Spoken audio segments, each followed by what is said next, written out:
أشهد أن لا إله إلا الله.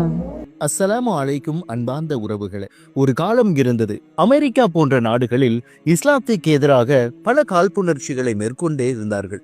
இஸ்லாம் என்பது பெண்களுக்கு சுதந்திரத்தை மறுக்கிறது, அது ஒரு தீவிரவாத தன்மையுள்ள ஒரு மார்க்கம், மதம் என்று அதிகமானவர்கள் அந்த விடயத்தை பரப்பிய வண்ணமும் இருந்தார்கள். ஆனால் காலம் செல்ல செல்ல அவர்கள் சொன்ன ஒவ்வொரு விடயங்களும் தலைகீழாக மாறியிருக்கிறது என்பதுதான் உண்மையான ஒரு விடயம். அண்மையில் அமெரிக்காவைச் சேர்ந்த கிறிஸ்தவ இளம் யுவதி ஒருவர் தன்னுடைய திருமணத்தில் வைத்து புனித இஸ்லாத்தை ஏற்றுக்கொண்டார். பல தோல்விகளையும் கசப்பு தன்மைகளையும் பல இன்னல்களையும் பெற்ற இவர் மன நிம்மதியை தேடி அலைந்த போதே இஸ்லாத்தை படிப்பதற்கான சந்தர்ப்பம் கிடைத்ததாம்.